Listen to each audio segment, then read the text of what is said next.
What's up, curious gamers? Surely, unless you live in a bunker with no connection to the outside world, or you're on a deserted island.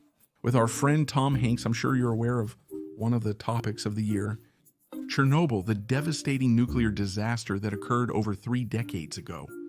The Chernobyl nuclear accident occurred on April 26, 1986, at the Vladimir Ilyich Lenin nuclear power plant. The reason for the disaster and explosion will be covered in another video. As we know, Pripyat, the ghost city where the Chernobyl plant was located and which is now the center of attention in Ukraine, where hundreds of tourists visit daily, was once home to thousands of people. This was a city that was built around the nuclear plant, meaning that most of the people who lived there worked directly or indirectly with the plant. At first, it started as a small village, gradually developing more and more until it became a large city. Just like in the rest of the world, people began to have their own homes there with their families, and they also had different animals like dogs, cats, or other pets. There were also places dedicated to raising cows, pigs, and other livestock. And we also can't forget that before there was a nuclear power plant, there were miles and miles of forest with different wild animals. This event also affected the animals of Chernobyl, causing them to become radioactive, among other significant consequences. One of the most important things is that, as we see today, with different photos or videos captured by various drones, the city became a perfect apocalyptic setting. Although for nature this is a new beginning, since before building a nuclear power plant, thousands of species and kilometers of forest were severely impacted by human arrival in those lands. At the moment this catastrophe occurred, the radiation began to spread, reaching other countries thousands of kilometers away. The reach of the disaster affected all residents of Pripyat, their pets, and the local wildlife. And although movies or television series might exaggerate quite a bit when it comes to mutations and the effects that radiation could have on people, with animals, we have to know that things really did happen, and they can be quite strange. Even though it may be quite sad for us, we must acknowledge that fact. When evacuation tasks began in Pripyat and other nearby cities, the residents were forced to take the minimum amount of belongings, and they couldn't take their pets. Some left their dogs, cats, and cows thinking they would see them again, but this never happened. Once the people left the city, the military received orders to eliminate all the animals that were present in the city. This may appear totally insane and incomprehensible to many people. It was justified by the fact that the animals had a lot of radiation and could continue spreading it to other places. It was a desperate action to control the catastrophic nuclear disaster. By this time, only a few domestic animals had survived, along with the remaining wild animals. Radiation began having immediate effects on the day of the disaster, and although anyone might think that the animals started to glow in the dark, to have 40 eyes, to be born with more legs than they should. Not out of bad luck, this didn't happen, so we will also never see the three-eyed fish from The Simpsons in Chernobyl. Mutations are often subtle and invisible. Radiation effects are not always obvious. Instead, all those animals that, for example, were very close to the reactor started to have the same reactions as people. Some died within a few hours, then others survived for a while, and some animals simply didn't suffer serious effects for different reasons. Later, one of the most serious effects that Chernobyl had on people and animals was on babies. In other words, similar to nuclear disasters like Fukushima or the atomic bombings of Japan, those babies who had not yet been born and were developing in their mother's wombs suffered the worst consequences. Radiation, in simple terms, is electromagnetic waves that pass through the body and cause various problems.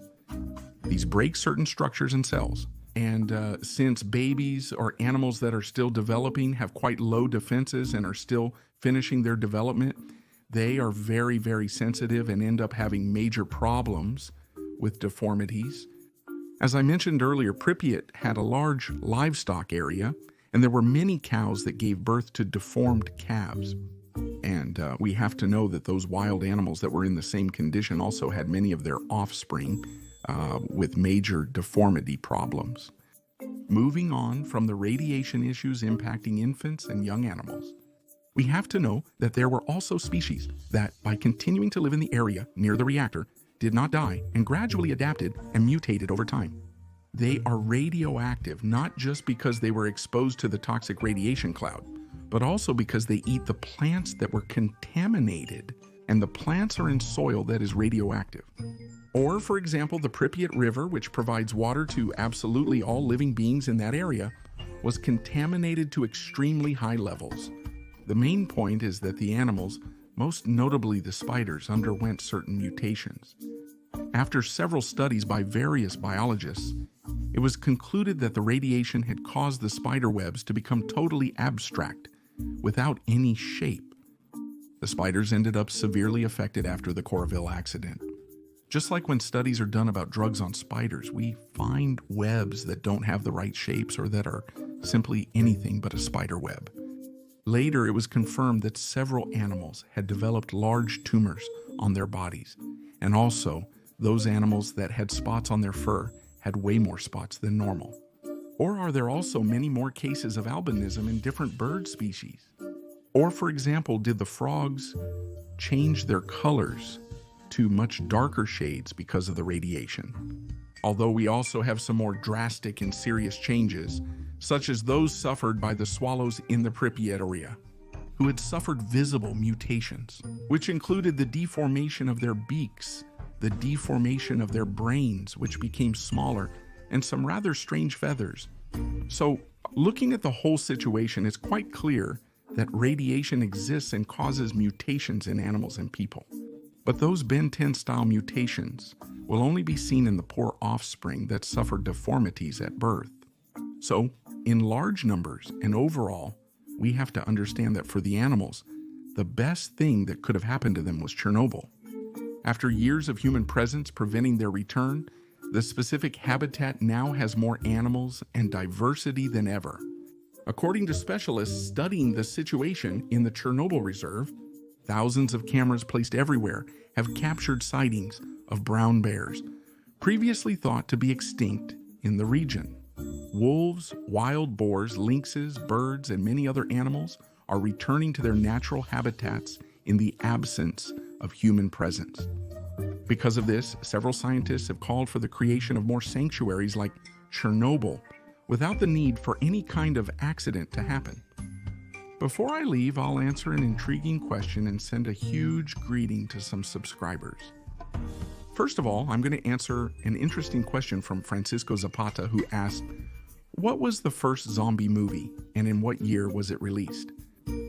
Well, White Zombie, also known as Zombie Blanco, but also known as The Legion of the Living Dead, was an American film known for being the first movie in history in which zombies appeared.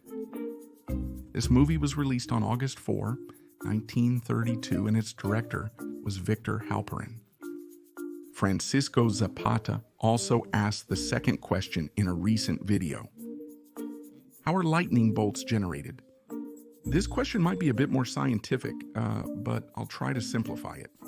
First of all, we need to know that on Earth there are about 44,000 storms every day in different places, and more than 8 million lightning bolts strike. Yeah, it's crazy, but anyway. Lightning is produced by the interaction between positive and negative particles in the clouds. Apparently, starting at about 5,000 meters high, ice particles and what we know as hail collide with each other. The heavier hail remains at the initial height of 5,000 meters. The ice particles can rise up to 8,000 or 10,000 meters. This creates a positive pole at the top and a negative pole at the bottom. As a result, lightning occurs. The positively charged Earth interacts with the hail, as it typically does. As a result, lightning strikes close to our house whenever a storm hits. Oh, and by the way, what do we hear when lightning strikes the Earth? The rumble or thunder is caused by the shockwave created by the electrical discharge, similar to the sound produced by crashes, hits, or explosions. Francisco Zapata also asked a third curious question. What is the number of videos uploaded to YouTube per second? Well, as we know, The first video that was uploaded to this impressive platform was uploaded in 2005, where one of the founders was shown at the San Diego Zoo. After over a decade, YouTube reached unimaginable heights, achieving extremely high numbers in every metric. YouTube is the most searched site in the world, right after Google and Facebook. And more than 300 hours of video are uploaded every minute, which means approximately 5 hours of video per second. That's completely crazy. Now I'm going to greet the subscribers who commented on the previous videos. First, a big shout out to Hamburguesa, who's been commenting a lot on the latest videos. I'm also going to greet Angel Romero, who's also been very active on the channel lately. Next, a huge shout out to Diego Ron, who's been commenting a lot on the channel. I love that. A huge shout out to Marty Gotcha, who was very active during the previous video's premiere. In case you missed it, I did the first video premiere on the channel where I chatted with some subscribers, and it was truly amazing. So if you guys want, I can do another premiere in a few days. All right, finally, I'm going to give a shout out to Raul Molina, who joined the channel just recently. So here's your super welcome shout out. I hope you enjoyed the video. Please like, share the video and the channel with your friends to help us grow. Comment everything, absolutely everything you want, and don't forget to subscribe if you haven't already. Click the bell to stay updated with new videos. Here are some videos for you to check out. And don't forget, I'm Mr. Curiosity.